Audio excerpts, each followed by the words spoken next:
If you watched my reading roundup from earlier this week, you will have heard that I spent the last 2 weeks in Japan.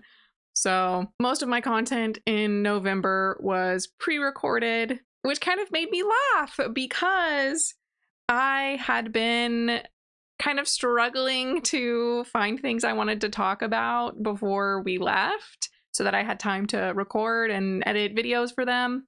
So of course, I rolled up to the airport, open Threads while waiting for our plane, and am just inundated with everyone talking about bookish drama. Unfortunately, I wasn't about to take my laptop on an international journey with me, so I just had to collect screenshots and wait until we got back. But we're going to talk about some drama that happened on Threads with a very large creator, maybe sort of punching down.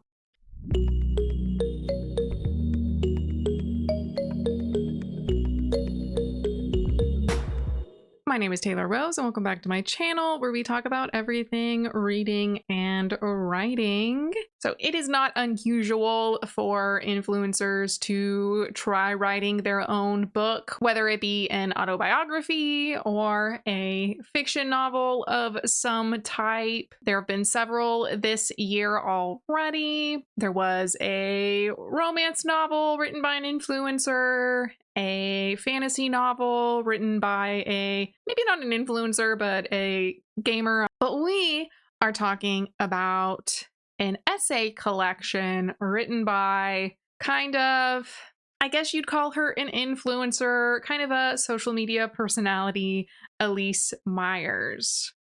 You probably recognize her. Ta-da! She basically, as far as I'm aware of her, primarily gained her following through telling funny, kind of relatable stories about her college years, meeting her husband, dating stories, that sort of thing. I know I used to follow her many years ago before she had her child. The last thing that I remember really being an issue is that she discovered that she actually has curly hair, and that erupted into this huge thing for no reason. If you're in the curly community, you've probably seen there are a lot of people who try to gatekeep where the line of curly falls because that hair's only wavy, blah, blah, blah. I personally think it's kind of silly. Curls fall on a spectrum. I mean, I think her hair's fairly curly, but a lot of people didn't agree and they disliked how she started making content talking about her hair. And so that's the last thing I really remember about her. She kind of stepped away from the internet. She had her son, and then I stopped following her. Apparently, there were a few more issues kind of following that, primarily around her son who had some medical issues as an infant. And this was when a lot of the first stuff with Palestine and Israel was happening. So because she was obviously preoccupied with her potentially mortally ill child, and then people tried forcing her to make a statement while these medical issues were happening. And so there's a lot of arguments about, should she make a statement? Is she required to make a statement? Is she using that as an excuse? She also came out with an adult diagnosis of autism, which has, raised another round of controversy. So color me surprised when I stumble across this post on Threads. The poor Allison Rose Vintage made this very innocent, totally normal post and was ripped to shreds. So in Allison's original post, she said, "No, I'm so sad. I don't like this book at all. Has anyone else tried reading it? It's not at all like the stories she tells in her videos. I'm on the 5th essay and I think I have to stop reading it. Ugh." She posted a photo of Elise's book. That's a great question. I'd love to tell you. So just to establish how I feel, I don't think anything's wrong with this post. She didn't tag Elyse.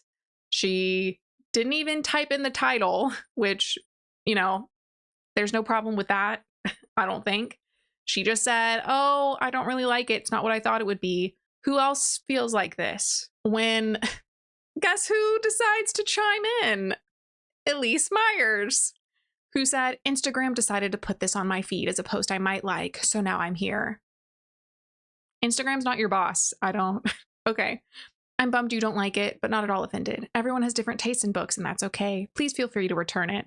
So, arguably, nothing Elyse said was bad. Saying please feel free to return it is kind of strange. Forgive me if I'm wrong. But as long as I've been a reader, it's been really frowned upon just to return a book because you don't like it. If there's like a manufacturing error, certainly. But like I remember when the last Twilight book came out, a lot of people were upset at the ending and talking about returning it or burning the book, and like that was a huge thing. So like I don't think it's new that you shouldn't return books just because you didn't like them. Like, I don't know. So Allison responded, oh, this is why I didn't tag or name you in the post. I just wanted to hear from others if they felt the same way I did. I'm so sorry you saw this and hope all the positive comments canceled out anything negative. I said I still love you, and I do, and I'm glad I didn't offend you. Hearing from others made me learn I probably need to listen to the audiobook.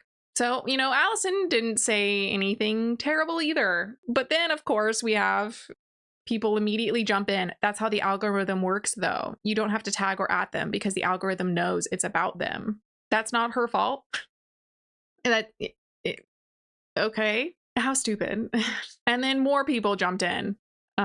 This is why I didn't tag you or name you, but instead I used a picture of the book you wrote that has your picture on it. How in the world did the internet figure it out? Elyse Myers is amazing and we need to protect her at all costs. No.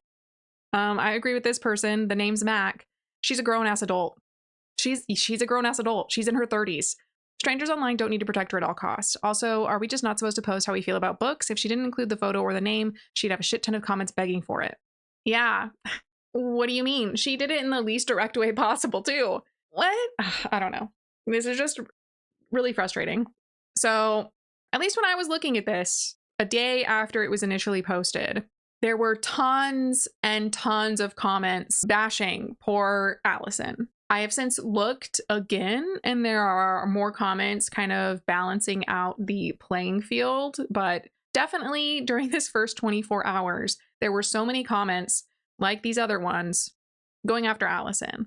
Luckily, the normal voices had a lot of people starting to like them in comparison, but absolutely crazy. Always Be Book commented saying, commenting on posts from your detractors as a bigger content creator never ends well. It will read as passive aggressive at best, and at worst, it will result in harassment from your fans. Part of growing means learning to let things go. A lot of things. It's going to feel awful, but you have to do it. For your sanity, for your reputation, and because pile-ons and vigilante culture just aren't it. Also, sometimes you'll have to tell people to stop harassing people who came for you first. Exactly. I feel like a hard line for me, probably 500,000. Like at that point, you definitely should not be commenting on anything negative about your product. You know, I'm not going to say if someone is out there posting defamatory insults towards you, you can't defend yourself. But if your job is selling something, you have no right to step in and highlight and redirect your fan base towards people giving honest, respectful opinions about your product. And I think this applies to things outside of authors. A lot of people have chosen to interpret this situation as authors shouldn't interact with readers is obviously a made-up rule.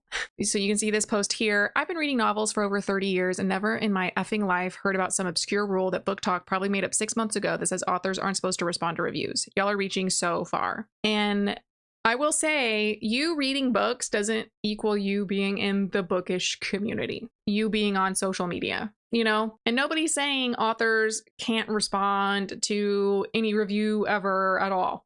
Is it in their best interest not to respond to any? I think so. Am I going to be upset if an author responds to a positive review? No. Do I think it is definitely bad news for an author to respond to a negative review? Yes. Especially when They have a big following. Erica was reading, reposted this, and said, "Who knew that the idea reviews are for readers was something that Book Talk made up 6 months ago? I guess Goodreads didn't put it in the author's terms of service nearly 20 years ago. Or Amazon didn't remove the respond to review feature because authors were harassing people.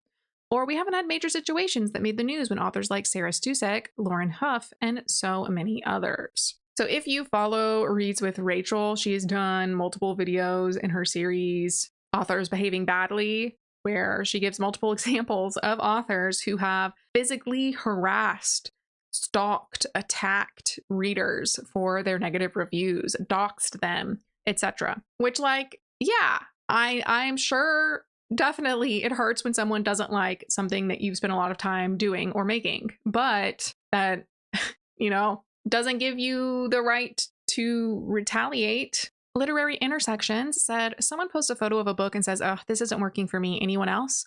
Author sees that post and decides to comment. OP is now being ratioed and ripped to shreds because the author had a huge following. In my opinion, this is messed up. The OP didn't tag the author. They shared an opinion and wanted to see if anyone else had similar or differing opinions. Now they're being attacked for expressing a view, all because people have a parasocial relationship with this author/internet personality." And I totally agree. If Elyse had private messaged Allison, I wouldn't really have a problem with it. Do I think that's like the best course of action? No, she certainly should have just ignored it. But at least then she isn't calling attention to this post for all of her followers to attack, right? Like because we're seeing this with Matthew and Paul sharing people's comments, trying to like educate them on the book industry as being hateful attackers, and then having their fan base go and attack these poor people because they have millions of followers and they're sharing posts from people who have like 8,000, maybe 300. Why do we know it's not okay when Matthew and Paul does it, but now because this cute girl woman is doing it, oh, she didn't know any better. She has more followers than Matthew and Paul. What are you saying? Lily Mead kind of gives a different perspective on this. She says, "Y'all didn't tell me the author who replied to a disappointed reader was an influencer talking about her memoir/essay collection. She still should have stayed out of it, but I feel like that's a lot different than a fiction author doing the same. I don't expect influencers to know bookish etiquette. LOL. This is not a defense, by the way. I'm just saying I'm not surprised." And so, like, I definitely see where she's coming from. I guess, yeah, she's not in the community, but I do think it's unlikely that being traditionally published as she is, nobody's mentioned it to her. Because Elyse, specifically on Threads, has just barely under 1 million followers. She has 4 million on Instagram. She has over 7 million on TikTok. You can't tell me that she, A, has no experience with this, B, was not highly coached by her traditional publishing team. Because obviously having that many followers, you can cause a lot of damage. A, to your personal brand, B, to other people by accidentally or otherwise weaponizing them against normal people. Like, can you imagine if Taylor Swift was going around commenting on random ass people's comments about, "Well, I didn't think her last album was that great. Oh, I'm sorry you didn't like the album." And then her millions and billions of people who follow her swarming on all of these people. That would be absolutely insane. Sabrina Carpenter commented on all those posts saying, "Well, I didn't like her latest album cover. Oh, sorry you didn't like it. I guess you can return it." People would be dogpiling so hard. I feel like you're kind of infantilizing her at this point. Anybody with a large reach should not interact with negative content about them because A, they don't need to cause the emotional damage to themselves like that. B, because it is inevitable. It is unavoidable, 100% unavoidable that your following isn't going to have some crazy psychos in it going around attacking people to help you. Even if it's 1 in 100,000 people of your fans is just so crazy, they're going to go around attacking, sending death threats. Like, that's still 10 out of 1 million. You have 12 million people. That's 120 people who are now going to go dogpile on this one innocent person you decided to call out for no reason. I don't know. Haley L. Quinton accurately points out, "I do think she should know better, bookish etiquette or not, as someone with 4 million plus followers. Like, did she really not realize she was going to get that person severely bullied? Yeah. And Lily responded, I do agree that as an influencer, she should know better than to publicly engage with negative feedback with the power imbalance. The original poster even said she intentionally didn't tag because she wanted to ask other readers and not potentially upset the author. She didn't want to engage with her. Yeah, I don't think anybody really wants to engage with the creator when they want to have like a negative discussion. Do you know what I mean? Like, most people don't want to hurt someone else's feelings, even if they also want to be honest. But of course, we have another defender, also a seemingly very kind and sweet influencer, incredibly open about her autism, anxiety, and struggles with people pleasing. If you know anything about her, she absolutely did not mean any of it maliciously, and I don't even think she really said anything wrong. Yeah, outwardly, I don't think she said anything wrong either, but it's the act of saying anything in certain contexts, which it's her job. It's her job. She should know better. Like, who is she people pleasing in this scenario either? I don't think in this context she was people pleasing, at least for my definition of people pleasing, but maybe my definition's wrong. This poster did try to explain in the comments under Elyse saying, hey, we don't do this for these reasons. And then she got dogpiled on. Megan Collins' writer said, an author with a big following asked why people were upset when she politely responded to a reader's negative post about her book that she hadn't been tagged in. Knowing this person was a debut author, I gently told her it was understandable she didn't know, and it's just general author etiquette not to engage with negative reviews you weren't tagged in. Now I'm getting responses like this, and actually this is a big reason authors shouldn't comment on readers' posts. It makes their fans pile on. Because now she's getting comments saying stuff like, that's BS. She responded very politely and offered to take the book back. Is this your first time on the internet? Have you never bought a book from someone before? That woman's review literally popped up on her IG. Responding's not a problem. People like you are, though. No, I think you're the problem. Yeah, I have bought books from people, and even if I didn't like them, I certainly didn't return them. And I'm allowed to give my honest opinion on the internet without having people attack me for it. What do you mean? Callie and Lindsay made this post. Neither Elyse nor the reviewer of her book are in the wrong. Someone reviews a book politely but is not a fan, and the author says, dang, no hard feelings, would you like a refund? Then the author's fans attack the reviewer, and then everyone attacks Elyse. This is insane. Be mad at the people actually executing hatred. Those people are the problem, not Elyse, not the reviewer. The two of them had a non-negative interaction, and the internet blew it up into something it isn't. And, you know, I mean, I do largely agree with this sentiment. I don't think there was anything wrong in either of their comments, but it's all about the context. Elyse was wrong because she has over 10 million followers across her platforms who she doesn't know them. Yeah, but parasocial relationships aren't new. They're talked about a lot, and it is your responsibility as someone with power to use it responsibly. And it is not responsible to call out smaller creators, even indirectly, by commenting on their stuff when you know rabid fans are going to use that as an opportunity to attack. Would it be great if no one had to worry about that? It would. I mean, I definitely agree people are blowing it way out of proportion, but we wouldn't have to blow it out of proportion if this wasn't a repeated issue. Powerful people accidentally stepping on toes and then being surprised their little lackeys attack the person that got stepped on. You know, like, I don't know. Hey, Mrs. Bond said, Elyse Myers has been internet famous long enough to know that her fans have a parasocial relationship with her. It's her livelihood. She didn't innocently comment. She used a harmless opinion as a tool to rally her fans and market her book. While, you know, I mean, I can't say whether or not Elyse had nefarious intentions in this whole thing. I definitely think this is the least charitable, most negative way someone can look at it. And whether or not that's your intention, this is how a lot of people are going to look at it. And so again, someone defending her. We have a choice to see the good in people, and I refuse to believe that someone as genuine as Elyse would rally her fans against anyone. Okay, well, if we have a choice to see the good in people, why aren't these people seeing the good in the reviewer who didn't tag, didn't even write the name? Yeah, she shared a photo. I don't know. The original poster's negative words about the book. She said, oh, this isn't what I thought it was. I'm not really loving it.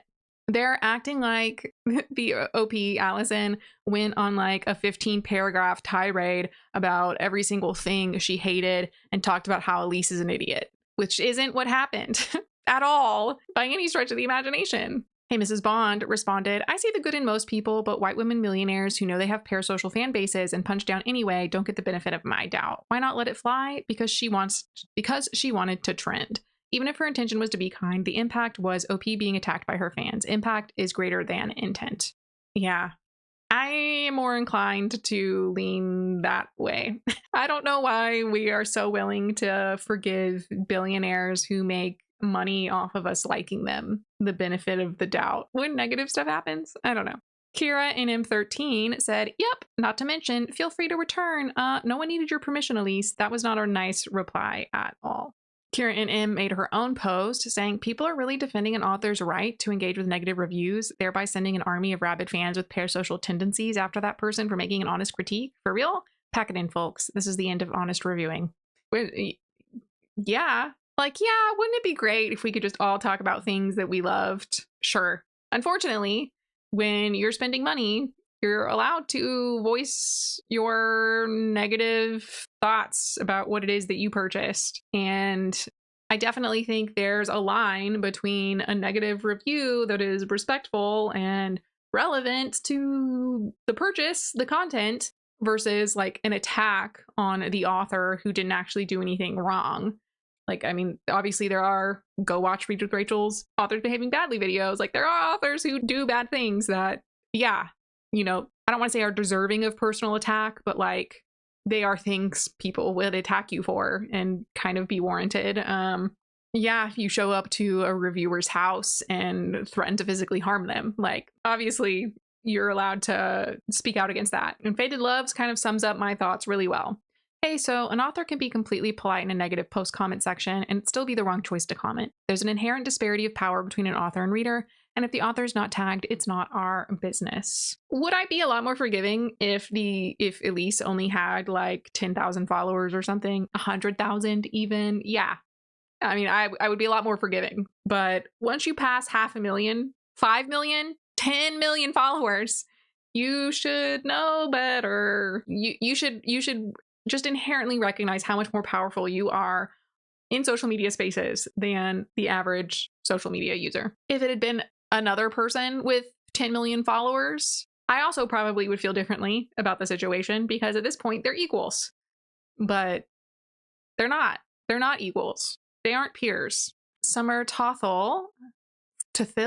Summer made a post talking about a similar situation she was in. In April this year, I publicly expressed disappointment in the content of a live show by a famous actress/feminist activist. The post went viral and people made her aware of it. She contacted me privately to ask me for more clarity about my take. What she didn't do was reshare my post to her own millions of followers, probably well knowing the harassment and abuse this would subject me to. I appreciated it. Just saying. This is an option high-profile people have when confronted with a critic. Yeah. Are they, entitled to a response? Definitely not. The reviewer would be well within their rights to just completely ignore this creator. Isabel Blanco says, unless you're tagged in a negative review, it's classless to hop into a reader's honest review of your work to call them out. It also shows immaturity. I don't care how large your success in your audience is or how hard they gaslight you into thinking you can do no wrong. Expecting the entire world to love your book is ridiculous. It's unrealistic and reeks of egoism. If the review popped up on your feed, all you had to do was look away and click not interested. Shame on you. I click not interested on so many things. I block people left and right. You are completely capable of shaping your own algorithm. Do I wish my algorithm showed me less sad dinosaur extinction videos? Yes. Is it my fault because I keep interacting with them? Also, yes. Do I see less dead animal posts now that I click not interested when I see them? Also, yes. We pick and we choose. Pretty wild. It was literally a straight week while I was traveling. Every time I opened threads, more and more posts about this, which is just like absolutely, I don't know, guys. Do I want to think that she was 100% innocent? Yes. I don't want to think that people are evil and secretly plotting nefariously to work things to their benefit. I don't want to live with that. As far as I've been able to tell, Elyse never released an apology. She never commented telling people, hey, poor Allison is entitled to her opinion, leave her alone. Nothing of the sort, which I think would probably have mitigated the situation. We can only hope that she doesn't do it again in the future. A lot of commenters did point out that like stuff like this has happened with Elyse previously, but I wasn't able to find any like specific examples of her parasocial fans like attacking others. So that is up for debate. A lot of people took this as like an opportunity to complain about authors not being able to interact with readers at all ever, which totally isn't the case. You can interact with readers talking about other books. You can interact with readers who comment on your posts about your own work. But entering spaces where other people are talking about your stuff and you weren't invited into that space, you know, it is not the correct thing to do to barge in and then make everyone uncomfortable.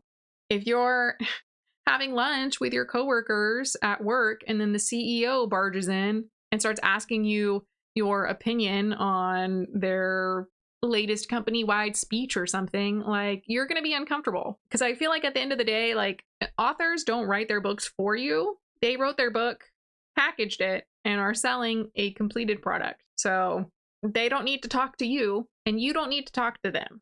If they want to talk about it, they will open up a platform for that. But there shouldn't be any crossover unless there's like an established time and place. Because it's like, do I think I'm totally entitled to my negative opinions about books? Yes. I'm allowed to like or dislike whatever I want. Do I want to talk to the author about why I didn't like something? Certainly not. I don't want to hurt people's feelings when I'm interacting with them. I mean, I want people to be happy. I want people to feel good about themselves. I want to be helpful.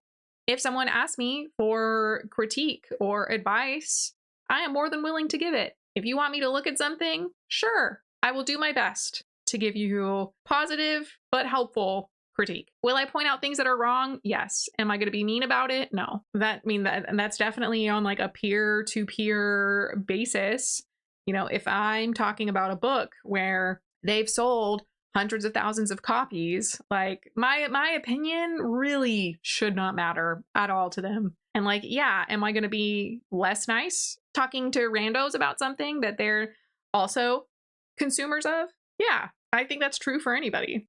And I feel like this just kind of ties into why you pay for an editor, because people just inherently, you know, most people don't want to hurt feelings. They don't want to hurt the feelings of people that they know, even if they're just acquaintances. So it's like, yeah, you're paying for someone to be honest with you, and you shouldn't want people to lie to support you. Like, you know, I went to nail school right after COVID, and I was briefly a nail tech.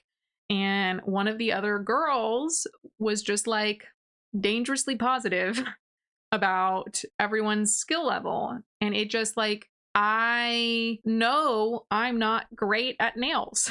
I need a lot more practice.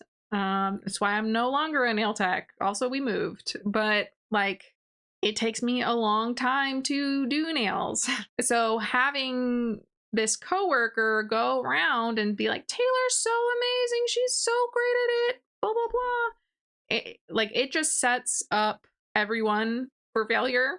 The customer is going to be disappointed because I'm not what they were told I am. I'm going to be disappointed because I'm not living up to the customer's expectations or this coworker's description of me. I think everyone benefits from being honest. So it's like I feel the same way about my writing.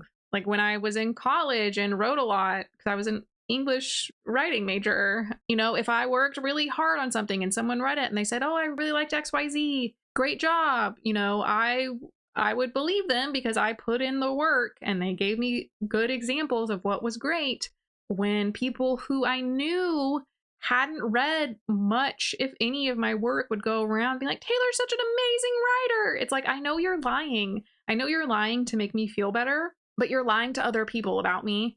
And it makes me really uncomfortable. So maybe my personal feelings are just like coloring this, but if you don't actually like it, I don't think you should say that you like it. Anyways, that is all for now. I will see you next time.